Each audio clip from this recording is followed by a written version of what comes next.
विदर्भाच्या अनुशेषासंदर्भात राष्ट्रवादी काँग्रेसचे प्रवक्ते विधान परिषद सदस्य अमोल मिटकरी यांनी सिटी न्यूजशी चर्चा केली।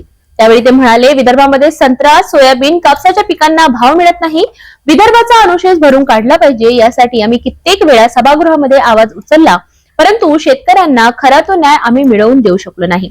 सत्तेमध्ये राहून आम्ही सत्तेच्या विरोधात बोलत नाही, आम्ही शेतकऱ्यांच्या मालाला भाव मिळण्यासाठी आवाज उचलणार, अशी प्रतिक्रिया अमोल मिटकरी यांनी सिटी न्यूजशी बोलताना दिली। आपल्यासोबत आहे विधान परिषदचे नेते, राष्ट्रवादी काँग्रेसचे प्रवक्ते मिटकरी साहेब।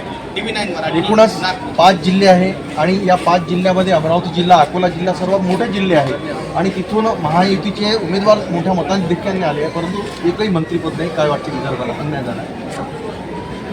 विदर्भ कुठल्याही सत्ता सरकार स्थापनेमधला अत्यंत महत्त्वाचा भौगोलिक प्रदेश मानला जातो।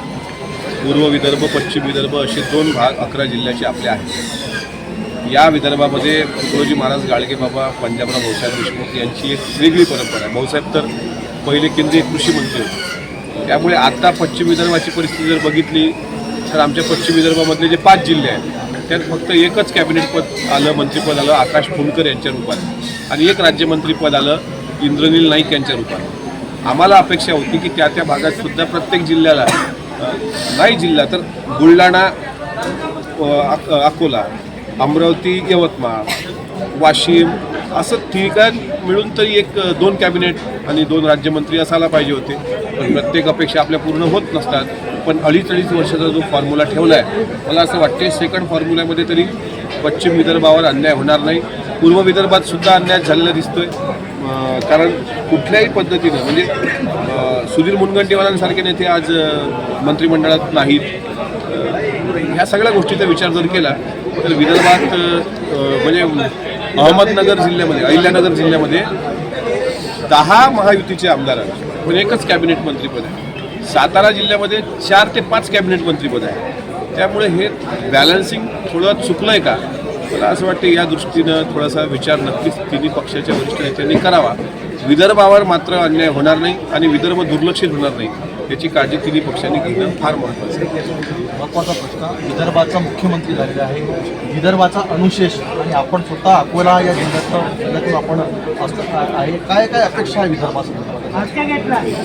विदर्भाच्या बॅकलॉग संदर्भात दर अधिवेशनामध्ये चर्चा होतात, त्यावर अनेक नवीन सभागृहामध्ये त्या संदर्भात विषय छेडले जातात। साधारणपणे मी ज्या जिल्ह्यातून येतो तो पश्चिम विदर्भाचा जिल्हा हा सोयाबीन आणि कापूस उत्पादक शेतकऱ्यांचा जिल्हा। आज कापसाला 10,000 रुपये क्विंटल भाव असला पाहिजे, हे सरकारकडे शेतकऱ्यांचं मागणं आहे। तसं नाफेडची खरेदी आता त्याची नोंदणी सुरू झाली, पण सोयाबीनला जो हमी भाव पाहिजे सरकारकडून, नाफेडची केंद्र सुरू न झाल्यामुळे त्या अनुदानापासून सुद्धा शेतकरी खूप वंचित राहिला।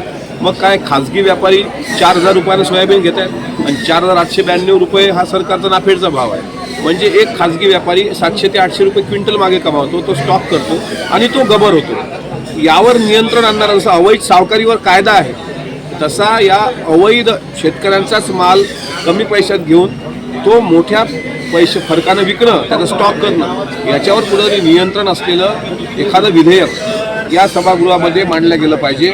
दोन्ही सभागृहामध्ये त्याची चर्चा झाली पाहिजे। जसं अवैध सावकारावर कडक शासन आहे, तसं अवैध व्यापाऱ्यावर सुद्धा शासन असलं पाहिजे। आज CCIच्या खरेदी बंद आहेत, नाफेडची केंद्र बंद आहेत, त्यामुळे सोयाबीन आणि कापूस उत्पादक शेतकऱ्यांची फार मारामार होते आहे। जसं दूध उत्पादक शेतकऱ्याला मागच्या काळामध्ये तुम्ही न्याय दिला ना, 1 लिटर मागं 8 रुपये दर वाढला, 7 ते 8 रुपये लिटरचा दुधाला दर मिळाला, कांद्याला भाव मिळाला, पण धान, सोयाबीन आणि कापसाच्या बाबतीत अनास्था असता कामा नये। आता याच विदर्भाच्या शेतकऱ्यांनी महायुती सरकारच्या मागे प्रचंड आशीर्वाद दिला। त्यांच्या घरातल्या बहिणींनी लाडकी बहीण योजना त्यांना जी मिळाली, त्या माध्यमातून सुद्धा आज सर्व जे सरकार बसलेलं आहे, देवेंद्रजी विदर्भामधले आहेत, शिंदेसाहेब असतील, आदरणीय अजितदादा असतील, या तिघांनी मिळून जे महायुतीचं सरकार स्थापन केलं, हे लाडकी बहीण योजनेची पुण्याई आणि विदर्भानं दिलेला आशीर्वाद। त्यामुळे विदर्भाच्या शेतकऱ्यावर ज्या तुलनेत पश्चिम महाराष्ट्राच्या शेतकऱ्यांच्या संदर्भात निर्णय घेतले जातात, तसे विदर्भाच्या शेतकऱ्याच्या मालासंदर्भात निर्णय झाले पाहिजे आणि शेतकऱ्याच्या पिकवलेल्या कष्टाच्या घामाला योग्य तो मोबदला भेटला पाहिजे, अशी मागणी माझी आहे। ती दरवर्षी असते, याही वर्षी करतोय, पण ती मागणी नुसती ओरडून जमणार नाही। मी किती सभागृहात ओरडलो त्याला अर्थ असला पाहिजे, त्याचं इम्प्लिमेंट झालं पाहिजे। आता सत्तेत आहे तर आता त्याचं वजन बिघडायचं वजन तर आता नेहमीच वापरतो मी, तो प्रश्न नाही. पण आता जे कोणी कृषी मंत्री असतील, नेहमी काय होतं, विदर्भाच्या अनुशेषावर साहेब चर्चा होती. मागच्या वेळेस हिवाळी अधिवेशनामध्ये हेच चर्चा झाली. आज काय कापसाची परिस्थिती आहे, आज काय सोयाबीनची परिस्थिती आहे. बरं, हे स्पष्ट बोललो तर परत लोकच मला म्हणतात तुमचंच सरकार आहे आणि तुम्ही हे कसं काय मागता.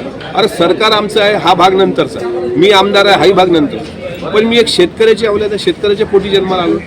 ज्या तुकडोजी महाराजांनी तुझ्या श्रमास प्रतिष्ठा मिळो हे लिहिलंय ग्रामगीतेमध्ये. म्हणजे काय, तुझ्या पिकवलेल्या मालाला भाव मिळो, एवढंच द्यावं मायबाप सरकारने. दिवसा वीज द्यावी. वीज बिल अजितदादांनी मागच्या कॅबिनेटमध्ये निर्णय घेऊन वीज बिल माफ केलं, ते फार पुण्याचं काम केलं. तसंच मागेल त्याला शेततळं होतं, त्याला मागेल त्याला शेताचं कुंपण भेटलं पाहिजे. कारण वन्यजीव प्राणी मोठ्या प्रमाणात आहेत. डुकरांचा हैदोस आहे, वानरांचा माकडांचा हैदोस आहे. त्यांना मारलं तर शेतकऱ्यावर गुन्हे दाखल होतात, त्यांनी शेतकऱ्यावर मारलं तर काहीच होत नाही. त्यामुळे ह्या सगळ्या गोष्टीची चर्चा झाली पाहिजे. आणि हे अधिवेशन, कारण या अधिवेशनामध्ये लक्षवेधी नाही आहेत, या अधिवेशनामध्ये प्रश्नोत्तरे नाही आहेत. निदान शेतकऱ्याच्या हिताची चर्चा व्हावी. आणि आम्ही चर्चा करत असताना सन्माननीय सभापती महोदयांनी विधान परिषदेच्या की गांभीर्याने ऐकावी आणि त्यावर काहीतरी निर्णय कृषी मंत्र्यांना घ्यायला लावावा, जे ज्यांच्याकडे खातेवाटप होईल, तरच या अधिवेशनाचं फलित आहे असं मी समजेल. शेवटचा प्रश्न, ज्या प्रकारे आपण म्हटलं की मंत्रिपदाचे खातेपलट होताना आता विधान परिषदमध्ये पंकजाताई मुंडे भाजपने घेतली, कुठेतरी भविष्यात अमोल मिटकरी यांना सुद्धा तो राष्ट्रवादीकडून मंत्रिपद मिळते. पंकजाताईचा खूप मोठा एक कार्यकाळ राहिलेला आहे. गोपीनाथराव मुंडे साहेबांचा वरदहस्त, त्यांचा आशीर्वाद त्यांच्या पाठीशी राहिलेला आहे. वरदहस्त महत्त्वाचं असतं, असलाच पाहिजे राजकारणामध्ये. आणि त्यांच्या पाठीशी पुण्य आहे त्या पण मान्य करतात. अमोल मिटकरी हा त्या तुलनेत खूप शून्य आहे, शून्य. आणि आत्ता कुठं 4 वर्षात आम्हाला सभागृहाचं कामकाज समजायला लागलं. मंत्रिपदात वर्णी लागावी अशी अजिबातही आमची अपेक्षा नाही. मंत्रिपद दिलं तर त्यातलं आम्हाला कळणार पण नाही, कारण आमचा संबंध येतो रोजच्या 2 टाईमच्या भाकरीसोबत. त्याच्यामुळे मंत्रिपदं घेऊन फक्त मंत्रिपदाचा रुबाब मिरवायचा अशा